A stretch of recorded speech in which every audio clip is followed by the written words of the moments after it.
Some time ago, there was a lady who lived in a sort of small southern town, and as crime started going up in that little town, and as she started seeing things on TV, all the violence and burglaries and that sort of thing that we are face to face with every day, she decided that she wanted some burglar bars on her house. And she kept pushing and pushing her husband to get those burglar bars up. She was terrified. So he got burglar bars all over the house, and she still wasn't happy.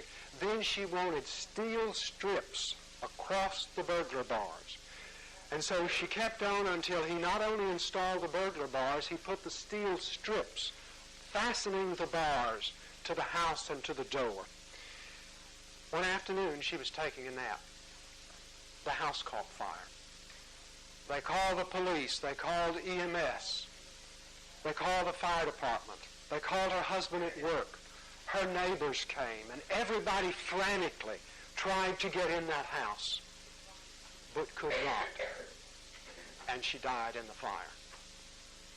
Trapped, in a sense, by her own fears, by the society that we live in a sense. Do you remember just a few months ago in Beaumont, the same thing happened in a house with a mother and 3 children, I think? They found their bodies in the garage where they had gotten out of the house trying to get out of the garage, but they had nailed the garage door closed. Couldn't get out. Trapped by their fears. I wonder how many of us are trapped by our fears. Trapped by our own phobias, our own concerns that we find it very difficult to deal with. There are 2 contrasting stories in the Gospel of Mark. One is about a rich young ruler who came running, says the story, to Jesus and knelt down in front of him. Running. Look at his enthusiasm. He ran to him. He knelt down in front of him. Enthusiasm and reverence. Both he had those things. He wasn't trying to trick Jesus. He was really honest. And he said to Jesus, "Good sir, what must I do to inherit eternal life?" And Jesus looked at him, we are told, and loved him and said, "You need to keep all the commandments." He said, "I've done that. I've kept all the commandments from my very youth." Jesus said, "But there's one thing that you need to do. This is something that is particular to you. You need to go sell everything you have, give the money to the poor, and then come back and follow me." And the man's countenance fell, and he was sad because he was rich. And you see him not running anymore, not enthusiastic anymore, but his shoulders drooping as he walks away. The other story is about a blind beggar sitting on the curb. And he's taken his coat off, and he's kind of got it laid in his lap so people that pass by can throw coins on the coat. No systems to help, no job offers, no training. He's blind, he has to beg. But he hears this group of people coming down the street, and he hears a name. Jesus is in that group. Immediately, he starts hollering from the curbside, "Jesus, Jesus, Son of David, have mercy on me." And people said, "Somebody shut him up. Shut him up." And Jesus heard him. God stopped at the cry of a man who said, "Jesus, have mercy on me." And when he stopped and called him, he threw his coat aside and the coins, and he got up and felt his way through the crowd until he got to Jesus. He received his sight and he followed Jesus. One of those men, trapped by things in his life.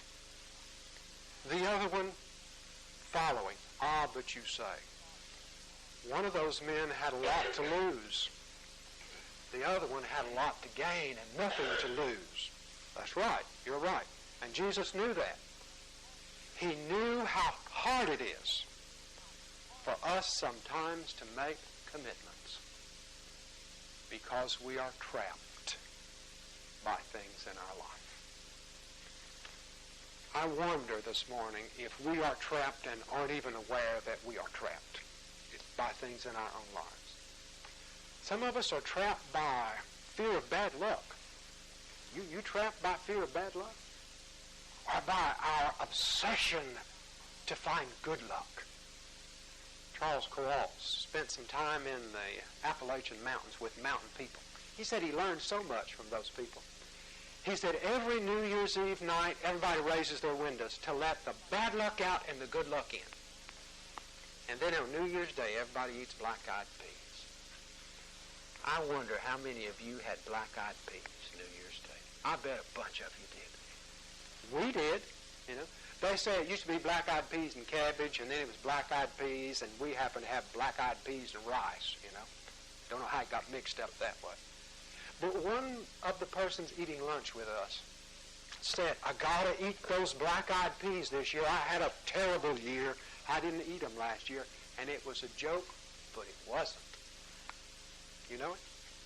We say we got to have black-eyed peas, and we joke, but there's something down inside of us that really and truly is saying to us, better eat those black-eyed peas, or I'm going to have bad luck next year. Trapped. We are, in little ways sometimes, by our own fears.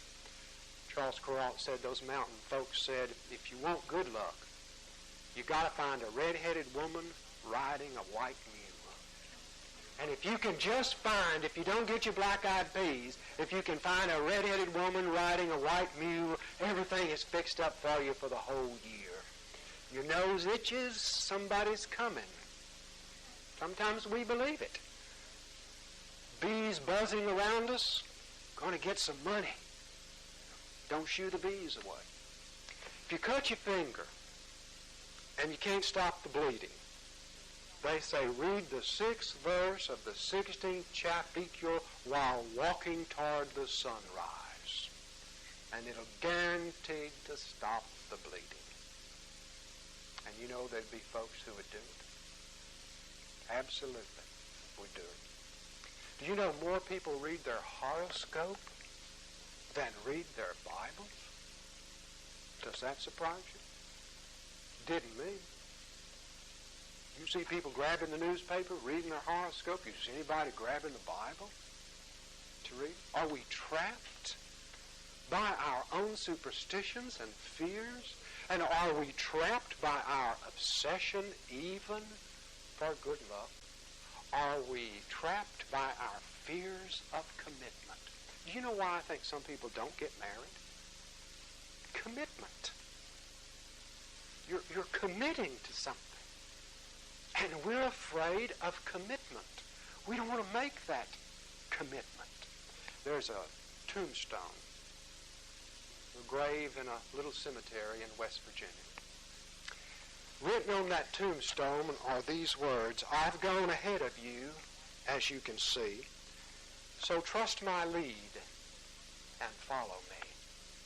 And underneath it, somebody has written, to follow you, I am not content until I know which way you went. We're not quite ready to commit ourselves until we know what's going on, aren't we? A young Christian was arrested several centuries ago and was shown the axe and said, unless you renounce Christ, we will behead you. And he simply said to them, you may take my head from my shoulders, you cannot take Christ from my heart. That's commitment. And if we just had a little bit of it, just a little bit of it. You know, that's what we're really asking folks in Methodist churches to do right now. In this time between January the 1st and Easter Sunday, and we hope beyond, is to make commitments. To look at something and look at your own commitment to God and the church. We're really saying to you, make a commitment. And I said to you how many people we had in church last Sunday and how many Park Avenue had and St. John's had. You know, put us all three together. And you had over 900 members, and Park Avenue had 68 and St. John's had 48 and we had 73. That was nothing, you know. It was nothing. When First Church had 290, they got 1,500 members. We need to strive and to say to people there is a need for a new commitment. And are we trapped because we are afraid to make commitments? You know, some of us are trapped easily by embarrassment, by our own pride. Bartimaeus was not embarrassed on the street corner that day. He just started yelling, "Jesus, have mercy on me." And they were saying, "Hush up." But he wasn't embarrassed. He wasn't going to be trapped by that, or by his own pride, or his fear of calling out to God when he needed him. Christmas a year ago, a young man who had left home, got involved in drugs, had a knockdown drag out with his dad. They had a hard